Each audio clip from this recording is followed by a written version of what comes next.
Pemirsa, pemerintah dan berbagai kalangan yang berwenang terus berupaya agar hasil pertanian apapun dapat ditingkatkan. Salah satunya adalah ubi, dalam hal ini ubi Kasesa. Mau tahu lebih jauh apa dan bagaimana ubi Kasesa ini? Inilah Dialog Nusantara Petang.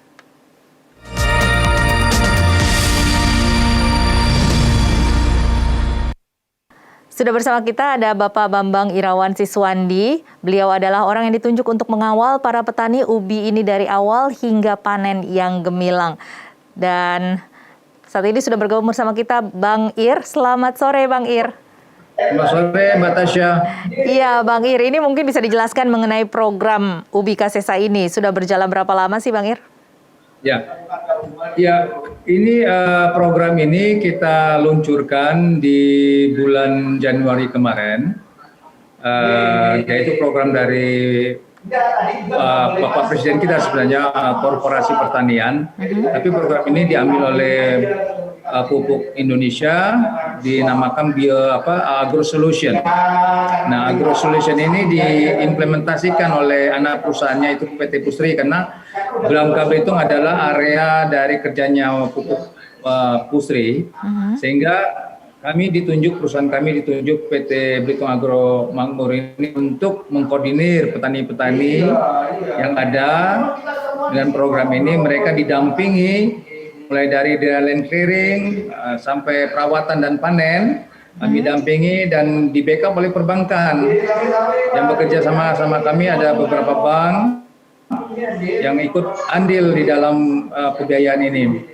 Pertama ada yang sekarang bekerja sama dengan kami ini Bank Sumsel. Nah, harapannya petani ini tidak ditinggal, nanti mereka bisa mendapatkan produktivitas yang lebih baik lagi dengan pendampingan ini, terus hasil panennya tidak bingung untuk dijual kemana, karena pabrik PMA yang ada di Belitung Timur, pabriknya sudah siap untuk menampung. Kapasitas pabrik pun cukup besar, 500 ton per hari. Sebenarnya apa yang menjadi landasan dari kemitraan ini, Bang Ir? Ya, kita inginnya bahwa petani itu menjadi petani yang mandiri, Mbak Tasya. Ya, dengan adanya program ini semua petani diberikan kemandirian baik dalam bagi pemupukan, yang selama ini kan pupuk itu selalu subsidi. Padahal tidak dengan subsidi pun bisa membeli, karena dengan mendapat keuntungan yang besar dari program ini, dari hasilnya, Mbak Tasya. Jadi mereka tidak perlu lagi berpikir pupuk ini harus pupuk yang subsidi, tapi dengan pupuk yang komersial, dengan perawatan yang baik, ya pasca panen yang baik, mereka akan mendapat keuntungan yang besar, sehingga petani kita lebih sejahtera, begitu Mbak Tasya ya. Iya, jadi mungkin bisa diceritakan lebih detail bagaimana pendampingan terhadap para petani ini. Ya, petani ini kan perlu didampingi karena mereka selama ini tidak pernah pada pendampingan, selalu dilepas begitu saja. Jadi mulai dia nanti land clearing, mengolah tanahnya, mulai dari dia untuk pembiayaan dibantu oleh bank di sini dengan program kurnya. Tetapi petani ini tidak diberikan cuma-cuma uang itu, tapi diberikan dalam bentuk pupuk, bentuk bibit, perawatan, sampai nanti panen. Setelah panen, baru kita jual ke pabrik. Hasilnya ini setelah dipotong biaya-biaya yang dipinjamkan tadi, hasilnya akan diberikan kepada petani. Apakah diberikan target tertentu kepada mereka? Target jelas, kalau target karena kita bersinergi semua, yaitu pemerintah daerah ya, mulai dari provinsi, dinas pertaniannya, kabupaten, dinas pertaniannya, perbankan, perusahaan distributor pupuk, sampai off-takernya ya pabrik. Jadi mereka harus bekerja sesuai yang kita rencanakan, Mbak Tasya ya. Jadi kalau target kita per hektar bisa mencapai 50 sampai 60 ton, harus tercapai itu. Karena kita punya sistem yang sudah modern untuk budidaya Kasesa ini. Petani tidak perlu lagi macul seperti dulu, menggunakan mekanisasi pertanian dengan alat-alat berat, traktor dan sebagainya. Ini memudahkan dan efisiensi buat mereka, Mbak Tasya. Sehingga hasilnya nanti akan lebih baik lagi. Dan mereka juga didampingi, diberikan manajerial pertanian yang baik, cara pupuk yang baik, jarak tanam yang baik sampai dia panen yang baik dan hasilnya akan lebih produktivitasnya lebih tinggi. Ini 1 hektar ada 50 sampai 60 ton targetnya. Sampai saat ini total ada berapa hektar dan berapa petani yang sudah bergabung di dalam program ini? Kita siapkan untuk kebutuhan pabrik ini kan lebih kurang 1 tahun itu 3.500 hektar. Nah, yang sudah inti perusahaan sendiri sudah menanam hampir 1.000 hektar. Petani sisanya harapan kita. Nah, sekarang sudah mulai bergulir di Belitung ini, ada yang sudah tanam sampai 100 hektar. Nah, kita sendiri sudah sebagai inti sudah tanam lebih kurang 800 hektar. Dari 3.500 ya? Akhir bulan ini nanti petani bisa menanam 500 hektar dan tahun depan bisa mencapai sampai 2.000 hektar. Sisanya baru untuk inti, untuk pabrik saja. Artinya ini program yang berjalan untuk jangka waktu sampai 3 tahun ke depan ya, Bang Ir? Ya, 3 tahun ke depan dan akan terus dilakukan lagi karena rata-rata petani itu kan punya tanah yang diberikan ini sekitar 2 hektar yang dipinjamkan untuk ditanam. Ini apa antisipasinya kalau target tersebut tidak tercapai? Pengalaman yang sudah kami lakukan sebelum mengajak petani menanam kan kita sudah tanam ini Mbak Tasya, ada 700 hektar kita tanam. Yang sudah panen ini 400 hektar. Rata-rata 1 hektar itu mencapai sampai 60-70 ton. Kami ambil rata-rata yang terkecil itu 50 ton. Nah, dengan program Agro Solution ini bisa meningkatkan hasil yang dicapai sampai ke angka 60-70 ton per hektar. Artinya sudah hampir pasti bahwa target yang ditentukan itu akan tercapai ya? Ya, karena kita sudah ada studi kelayakan juga, sudah melakukan penanaman 1,5 tahun yang lalu. Dan rata-rata yang kita tanam berkisar ya sekitar paling kecil 50 hektar, tapi ada juga 1 hektar dengan cara yang baik dia akan mencapai 70 ton. Dari 50 ton 1 hektar mencapai 70 ton per hektar, Mbak Tasya. Nah, kalau saat ini di tengah kondisi pandemi seperti ini, dampaknya apakah terasa juga bagi para petani ubi ini? Secara pekerjaan tidak ada pengaruh karena memang kerjanya di luar, outdoor, sehat mereka juga kan, tidak ada pengaruh secara pekerjaan teknis. Ya mungkin secara distribusi kebutuhan yang mereka seperti pupuk, seperti yang lain agak berpengaruh mungkin waktu saja. Waktu datang pupuk itu agak berpengaruh sedikit. Tapi sudah diantisipasi dengan jadwal pemupukan yang waktu yang tepat gitu Pak Tasya. Kalau secara bisnis ataupun ekonomi sebenarnya pandemi ini sepertinya malah tidak mempengaruhi begitu ya, padahal ini merupakan usaha atau bisnis usaha kecil rakyat. Ya, sebenarnya di sektor pertanian ini di masa pandemi tidak ada pengaruh karena produktivitas tidak berpengaruh dengan virus. Nah, jadi sektor-sektor seperti sektor pertanian, sektor perikanan ya, sektor-sektor yang memang yang tidak berkaitan langsung dengan usaha hubungan dengan manusia itu tidak berpengaruh. Mereka dan juga kebutuhan pokok ya, Bang Ir. Tetap mereka datang ke kebun mereka, menanam dan menghasilkan, dijual. Cuman jalur distribusi saja yang mungkin agak terhambat ya Mbak Tasya ya. Dan ini tentunya sudah diperhitungkan ya dari awal.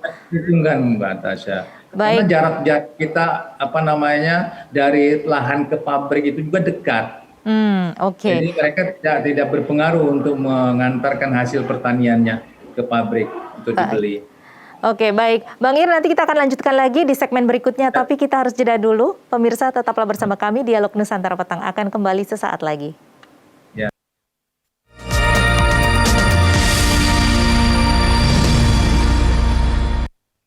Anda kembali di Nusantara Petang dan kita masih bersama Bambang Irawan, pengusaha dari Belitung. Selamat petang, Bang Ir.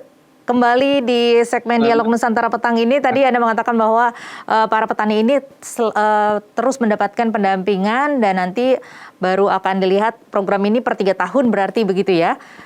Nah ini untuk para petani sendiri sebelum kemitraan ini apa kendalanya yang dialami oleh mereka? Iya, kendala sih sebenarnya secara teknis itu tidak ada karena kita ikut di dalam menyiapkan mereka. Mhm. Secara administratif saja yang kadang kita harus mengumpulkan administrasi yang dibutuhkan oleh perbankan ya.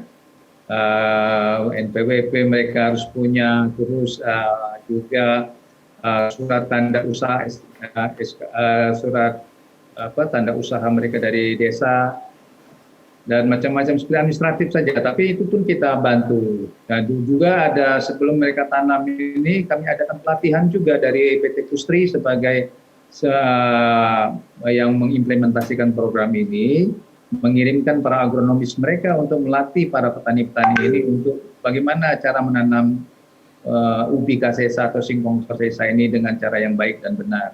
Itu sebenarnya. Jadi secara umum tidak ada kendala yang terlalu yang terlalu serius gitu, Mbak.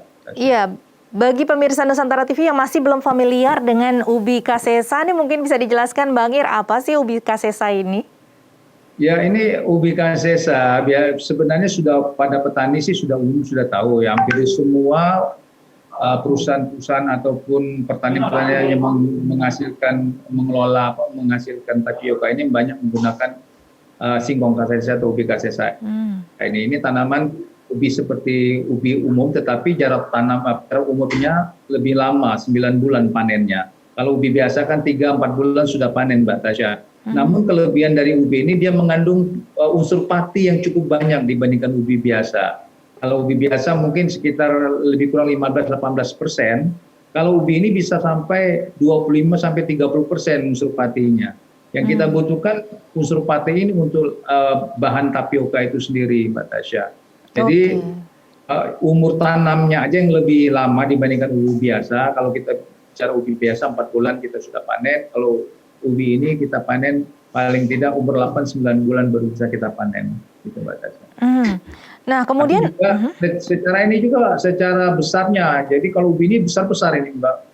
Satu pohon itu bisa menghasilkan sampai 5-7 kilo. Ada yang 10 kilo juga per pohon. Cukup banyak ya?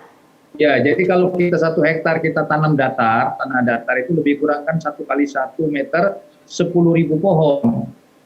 Jadi kalau dia menghasilkan cuma 5 kilo per pohon, jadi 50 ton, 50.000 kilo. Tapi kalau dia menghasilkan 7 kilo per pohon bisa 70 ton. Apa yang perlu diwaspadai dalam penanaman ubi kasesa ini? Apakah bisa gagal panen begitu? Jadi penyakit dari ubi kasesa itu hampir tidak ada dia. Karena tanaman yang sangat kuat sekali, dan ubi ini tidak perlu menggunakan air yang banyak, karena kalau dia di tanah yang mengandung air yang banyak, malah akan busuk. Tetapi tanah-tanah yang memang dia tidak mengandung air, dan dia tanah berpasir yang lebih bagus, tanah yang lempung, yang keras pun, dia akan tidak besar, tidak membesar umbinya. Tapi rata-rata di tanah di Belitung ini sangat luar biasa bagusnya, Bangka Belitung bagus sekali. Tanahnya rata-rata berpasir, jadi bisa membesarkan umbinya, Mbak Tasya. Oke. Nah, sebenarnya tidak ada penyakit, hampir tidak ada penyakit. Gulma pun setelah 4 bulan, rumput-rumput itu akan sulit untuk tumbuh karena sudah tertutup oleh daun-daunnya di antara pohon-pohon itu.